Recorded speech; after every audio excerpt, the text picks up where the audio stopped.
মা একটু যাও না, দেখো না আকাশের কত দূর, গিয়ে বলো যে আঙ্কেল ডাকছে তাড়াতাড়ি। ওকে আন্টি, আমি যাচ্ছি। ওই তো আন্টি, ওরা চলেই আসছে। আত্মীয় স্বজন সে কমিউনিটি সেন্টার গিয়ে বসে আছে, আমরা এখনো ছেলে নিয়ে যেতে পারিনি। চলো তাড়াতাড়ি। হয়েছে তো, চলো এখন। আম্মু, আব্বু, বলো না তো তোমাদের ছেলেকে কেমন লাগছে? মাশাআল্লাহ, খুবই সুন্দর লাগছে। দেখতে হবে না ছেলেটা কার? এই যে,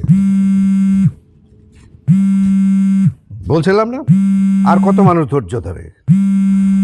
ধরো। হ্যালো, এই তো আমরা রেডি, আমরা এক্ষুনি, বেশিক্ষণ লাগবে না। আর আসতে হবে না, স্যারের মেয়ে তার বয়ফ্রেন্ডের সাথে পলায় চলে গেছে। কি কি বলেন এসব? স্যার আপনাদেরকে সরি বলছে।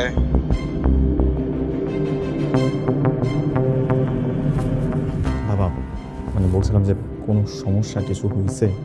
মেয়ে তার পছন্দের ছেলের সাথে পালিয়েছে, এ বিয়ে হবে না, আমাদের আর যেতে হবে না। বাবা, আমি যা বলি শুধু আমার কথার সাথে তাল মিলাও, সামনে অনেক মানুষ। বাবা, আমি ভাবছি যে আমি এই বিয়েটা করব না। আমি বিয়ে করলে বিথিকে না, অরিনকেই করব। মা, তোমাদের কোনো আপত্তি নেই তো? না না না। না কেন, কিসের আপত্তি? আর কোনো আপত্তি নেই। আর অরিন তো দেখতে খুবই সুন্দর, ভালো মেয়ে।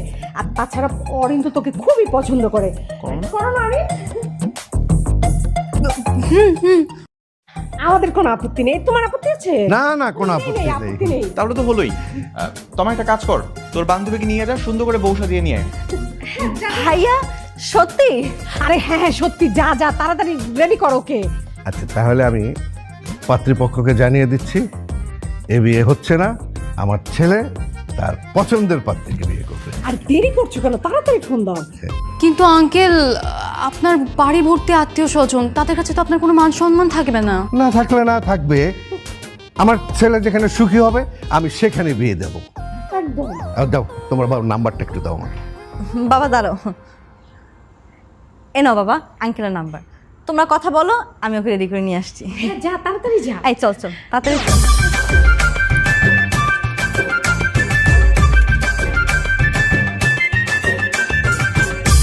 হ্যালো ভাই সাহেব,